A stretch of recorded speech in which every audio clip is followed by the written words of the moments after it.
Hello everyone, I am Dr. Dipali Yadav, Assistant Professor in the Department of English at Banaras Hindu University. I am offering a course titled Comics and Graphic Novels in Indian Context.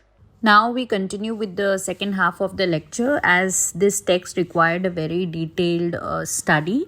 So I have divided it into the two parts and this is the second part of the lecture. The earlier part was the first part. Now, coming to the form itself and the introduction to the form, the word graphic novel was first used by Richard Kiley in a 1964 newsletter circulated to members of the Amateur Press Association. And the term was subsequently borrowed by Bill Spicer in his fanzine Graphic Story World. So, and graphic novels, just as I said, it exists. Graphic novel doesn't have to be a novel in the novel form. Graphic narratives or graphic, so this Charles Doyley was a very famous illustrator from in East India Company who had served India in 1813, and he had produced a volume of illustrations documenting the lives of Europeans in India. So this book itself, the illustrated book itself, becomes, with no speech boxes, also becomes a kind of graphic novel in itself, because it is kind of revisiting a socio-political issue which demands an attention from the adults. So there are diverse forms of graphic novels. It can also be in the form of comic strip, comic book, comic series. Unlike cartoons, the graphic narrative is divided in multiple frames. So graphic novel is not just one particular cartoon with a socio-political context where the context is complete within itself, but it is a narrative, it is a linear narrative. So in the same way, why I'm going back to this particular image again and again, as I'm saying this is just one image from the collection of Charles Doyley, Europeans in India, and you will have a series of images documenting various parts of their private lives, that how they used to live in India, what kind of lavish life they used to live, and what kind of relationships they had with their servants. It also gives an insight into the lives of English women in India, and how they used to take care of the kitchen, and what kind of entertainment programs they had in India, and all sorts of other things as well. So the technique of graphic novel includes panel, grid, gutter, pictorial language, and speech balloons. So these are all very much explained to you in detail in the previous lectures, but just to give a very brief insight, a panel is a picture. For example, if you see the panel here, 1, 2, 3, 4, 5, 6. So there are almost 6 panels in the Art Spiegelman's Moss that you see on your screen. Boxes. Panels are boxes in which sketches are drawn and speech boxes are written. And then you have grid. So grid is what kind of structure the panels are having. Here it is very linear, very kind of structured grid, in the sense that you can read the narrative from left to right, and it's not arbitrary. It's very much structured. The grid is very much structured in a way that how these panels are arranged, what are the ways in which different panels are arranged. So these panels are arranged very parallelly with the similar gap. Then you have the gutter space. The gutter space is the space between the panels. Speech balloons, it is very clear from the name itself. Speech balloons are the write-up, the verbal written text in the speech boxes. Unlike comics that were part of commodified popular culture, graphic novel presents itself as a more serious, elite and sophisticated genre. So comic books, we know that they have always been considered as a part of lowbrow culture, kind of considered, and there was also a culture in India where you used to buy the comics at 2 rupees per month. Comics, Raj comics particularly, they were available in CD shops or some shops where you could just borrow them 2 rupees per day, and once you had read them, you can just return it to them. And so there were the people who knew that you could buy them, you can borrow them on rent, and then you can also give them. So there was a circulation through that particular shop, and there were comics lovers who kind of met, who kind of talked about these characters in those shops, just trying to develop a comic culture or in their own unique ways. But graphic novel is very different. It is very expensive. It is not easy to find a cheaply prized graphic novel because of the visuals, because of the input that has gone into it. I mean, the illustration, the pages, the kind of sketches, the kind of artwork. In order to accommodate everything, a graphic novel thus becomes very expensive product. It is not easy. I would not say that it is easy to do research on graphic novels unless and until you do have a funding, or unless and until you are good enough to buy them all, because actually you would need the primary research material. Some important arguments that Chute makes is graphic narrative suggests that historical accuracy is not the opposite of creative invention.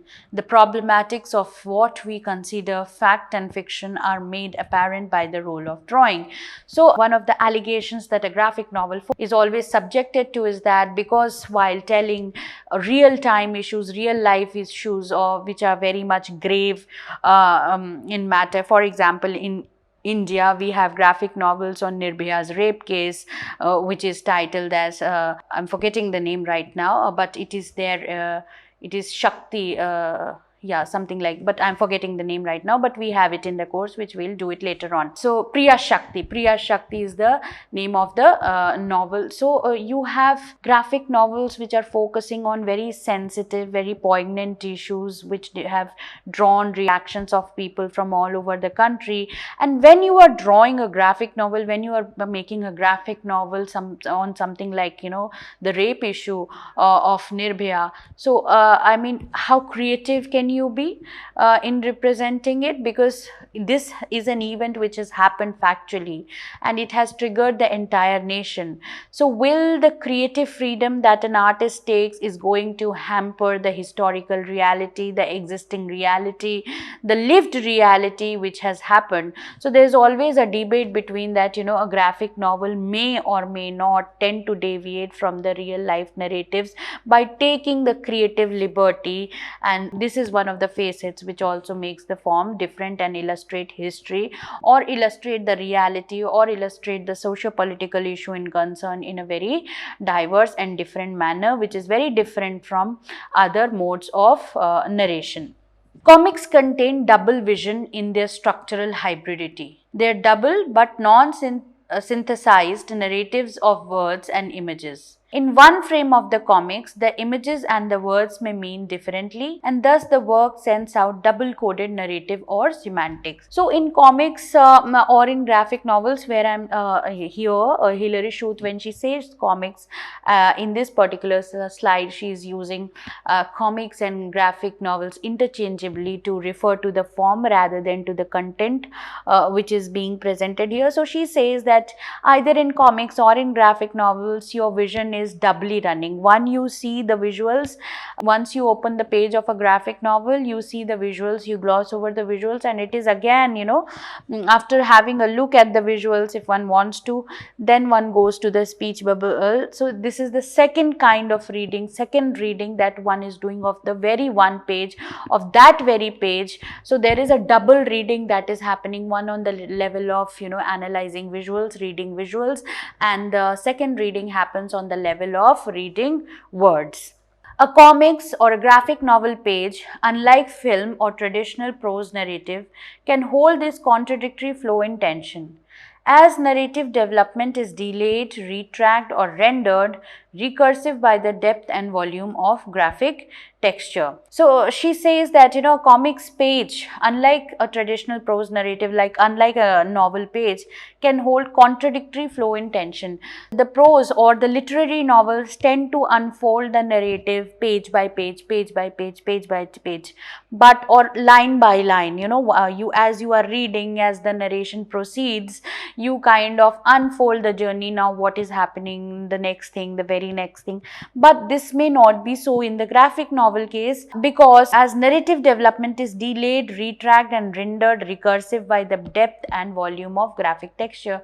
But it is not through the visuals that are presented in the graphic novel. It is not necessary that on the very last page you will have the ultimate climax. You could have the climax in between, and then the last page could just be an explanation. So in totality, or in conclusion, what Hilary Chute is trying to say that the reading of graphic novel is non-linear.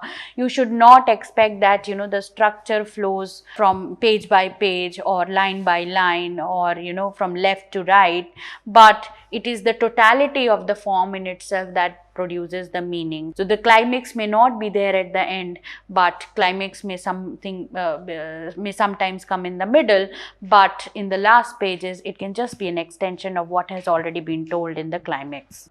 Why graphic novels? Now, we also have an interview, and I believe that, in order to have complete understanding of this article, whether comics should be considered as literature or not, we should also delve, students should also read this interview, this very important interview, where she had laid out that what is so exclusive about graphic novels, how graphic novels give out something different, how graphic novels are unique, where she is very explicitly and very clearly laid out the points through which you can very well segregate why graphic novels are important, what is the job that they do, and how are they different from other forms of narration. So this is the excerpts that I'm going to now explain it to you are from the interview which Hilary Chute has given to History News Network, and she says, with a sequence of frames and the weaving and accumulation of visual and linguistic reactions, Chute illustrates how comics art has evolved into a potent medium for bearing witness and engaging history in the age of cinema, video, and photography. So she says that we are an age where we are inundated with so many diverse kind of medias, including cinema, video, photography, and so many other things. So what is this print medium doing? What is it that graphic novel is doing? She says it is this very exclusivity of a combination of visual plus verbal that makes graphic novel distinct. And in what ways? I mean, she also explains it, that we'll read it earlier, so you should not just assume that what does visual and verbal do. Visual and verbal, she'll explain how is it different, what do visual and verbal do actually. Those directly impacted by the conflict that they were experiencing something in the 1970s. So she refers to various kinds of events. For example, she talks about the survivors of Hiroshima and Nagasaki. She also talks about the survivors of the Vietnam War. So something, the kind of narratives that emerged from these kind of events in 1970s. So she's referring to them. She says those directly impacted by the conflict that these people were experiencing in the 1970s, they were discovering something new.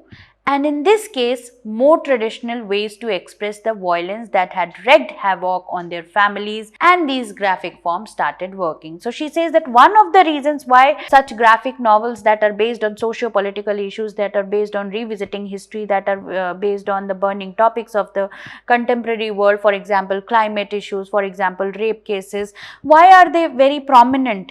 Because the survivor or the people who had, experienced these events firsthand.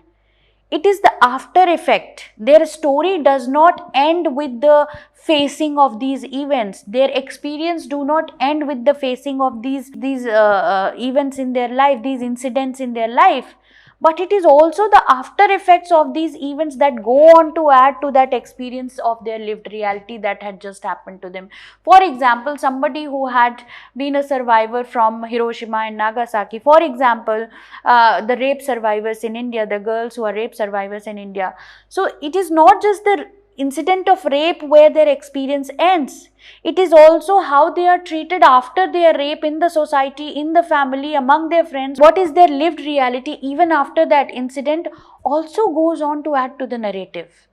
And graphic novel is a form where you can, in very detailed manner, page by page, illustrate very slowly what you are going through. Unlike a film where you have so many shots in just one go, and the viewer and the audience has to grasp that shot within moments, within few seconds, and then move on to the next shot. Or in case of photography, which are just static and which do not move.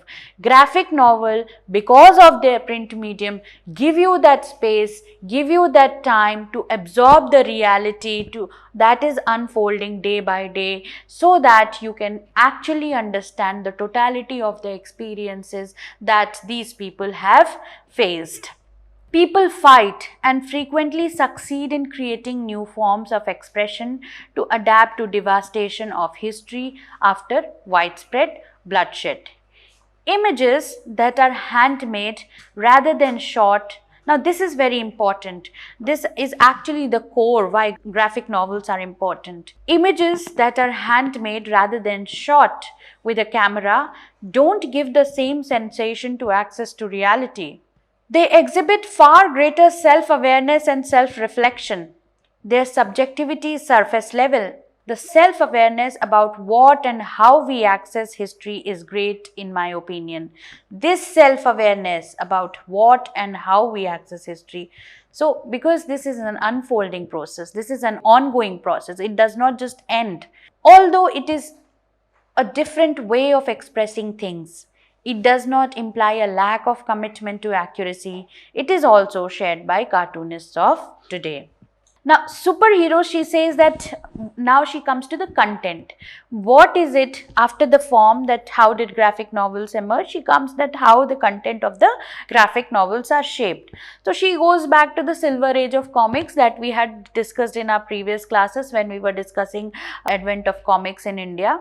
So, she says superheroes resurfaced in the silver age as neurotic, insecure and even sulky teenagers. So, the first time when superheroes came was the golden age of comics, because the world war was happening and superheroes were also participating in it, trying to rescue their own countrymen from the monsters, from the villains, from the bombs that were thrown upon their country. So in a way the superhero became an overnight sensation. But the post-war scenario was different, because just as we have read in the modern age of English literature, and if you have read T.S. Eliot or W.B. Yeats, they all are very doubtful about the repercussions that the world wars are going to leave on this earth, and that as a result of it, the modern age in English literature becomes very frustrated. They are very disappointed. There is a kind of alienation, sense of loss, chaos, disenchantment. All this pervades because people are fed up with wars. There's so many lives have been lost just because of the egoistic battles between nations, just in order to expand their greed, to justify their greed of expanding their territories. All these things were creating a havoc on the common people of such countries who were participating in the wars. So superheroes that come, that are now narrated in the novels after the wars, resurfaced in the silver age as neurotic, insecure and even sulky teenagers. The image of superheroes have changed in the silver age comics. This is why Marvel superheroes like Spider-Man are still adored and relatable today. It is this tendency of the superheroes that they were moving with the time. Even they had become neurotic, even they had become insecure, even they lacked that kind of confidence in them, whether they will be able to come back, whether they will be able to save the world or not. So there was an uncertainty, and this uncertainty was there everywhere in the minds of the masses. The ultra-masculine superhero stereotype of the past seemed outdated. People, particularly young people, were nervous, and it was fine for their superheroes to express that as well. So, superheroes came to share the lived reality of the common masses, and this is what made them a hit. And as a result of it, graphic novel forms also emerge, because this is what graphic novel is also doing. They are also kind of representing this hollow reality, the sense of loss, chaos, alienation, marginalization, in so many ways that the masses are feeling all across the world. And that is why when people tend to read these stories through graphic novels and see the visuals, they become a successful genre. Underground comics, which functioned outside of the traditional publishing and distribution systems, also mirrored this worry. It was in these underground comics that so-called graphic novels first emerged. In the underground, cartoonists began utilizing comics to tell deeper, more intimate stories that may not have seemed to have commercial worth. So the stories in the graphic novels don't have commercial worth, but that forever altered the field, because there were no business incentives to publish in a traditional format or to tell the conventional storylines. Regardless of the advancements in screen technology, writing has always felt urgent and immediate, particularly when it comes to resistance or speaking truth to power. So what Chute says is that no matter how much technologically advanced we become, no matter how much OTT or social media platform or the revolution that the internet has caused may come to our life, no matter how many smartphones or very smart gadgets we tend to have in our lives, but there is something in the print medium, the power to tell the truth, the power to believe in truth, the power to retain the truth, the power to be able to express, that cannot very well be expressed through other mediums, particularly when it comes to resistance. And resistance is something which can best be expressed through print. This is what Chute says. In case of graphic novel, survivors also provide us with external trauma, such as the appearance of large areas of the devastated city of Hiroshima, as well as internal trauma, such as visual depictions of what that event was like in that one person's head. So, unlike the novels, the literary novels, which are more of psychological in nature, that tend to express the after effects of what the character is going through psychologically, and there is a utilization of stream of consciousness in there. So Chute says that graphic novel becomes way better than literary novels, because in addition to expressing the psychological trauma that a person is going through the stream of consciousness technique, the visuals can also show that what it was going outside, what it was to live in such a world where the nuclear bomb attacks were done on Hiroshima. So it actually gives you the external as well as the internal reality, this graphic novel form. Comics are strangely both stationary and moving. Like cinema or video, it is not a time-based art form where the audience surrenders control of the pacing to the filmmaker and is carried along from beginning to end, and the frames move so fast, 24 frames per second, that they create the persistence of vision effect. So this is what she says, that graphic novel gives the reader time and the pace which is chosen by the reader themselves. They don't have to move with the pace of with the speed of the narrative which is there in the film or television or in any other medium, where you have to switch as per the director's cut and take.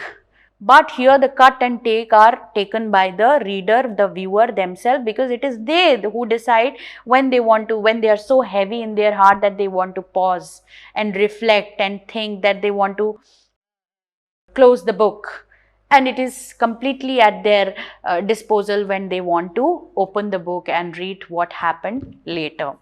It isn't exactly static like a painting, nor linear like most languages. Reading a comic book page is significantly less linear than reading a page of any non-fiction or novel. In terms of the type of reading it recommends, it is less specific. It is the only form that I am aware of that consistently places frames adjacent to one another, allowing the reader to interact with them and get meaning from their interaction. So the meaning comes out by placing of the frames next to each other rather than by reading line by line or seeing every scene. It's just when you bring two frames together, then only the meaning will be formed.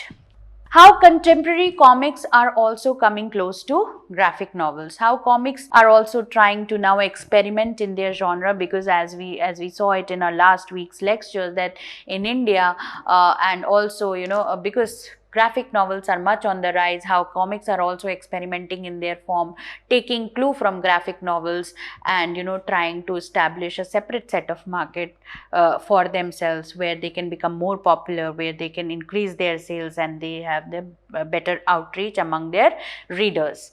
At the very least, word picture pairings date back to ancient Egypt. We saw it in the second week's lecture. The American variation of the sequential narrative printed graphic form that we refer to as comics first appeared almost a century ago as a component of the New Sunday newspaper supplements. The Self-Censoring Comics Code Authority was established in 1955 as a result of claims that comics and juvenile delinquency were related in the middle of the 20th century due to the sensationalism of comic books, and it appeals to young readers.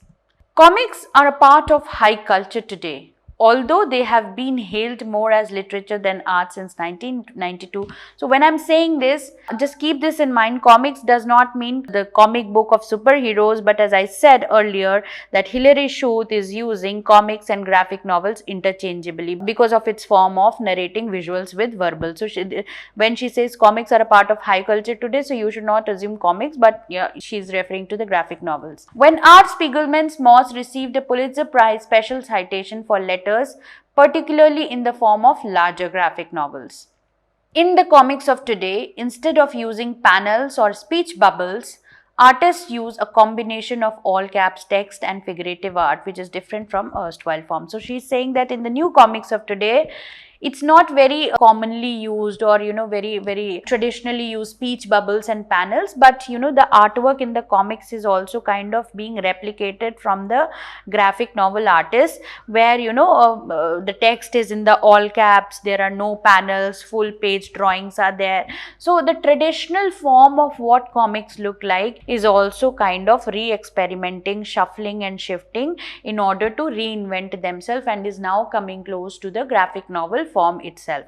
In contrast to comics, the art industry primarily deals in one-of-a-kind, unaffordable items that are only available at a small number of galleries located in specific cities. It may be more detrimental than beneficial for comics to move into the relatively marginalized art world cul-de-sac of prints and multiple editions as the recent trend towards beautifully printed limited edition comics has done. So, but Hilary Chute also says that though comics are coming closer to graphic novels and re-experimenting in their art forms, but she says it will never be possible, and it is not justifiable. Forget about possible, but it is also not justifiable to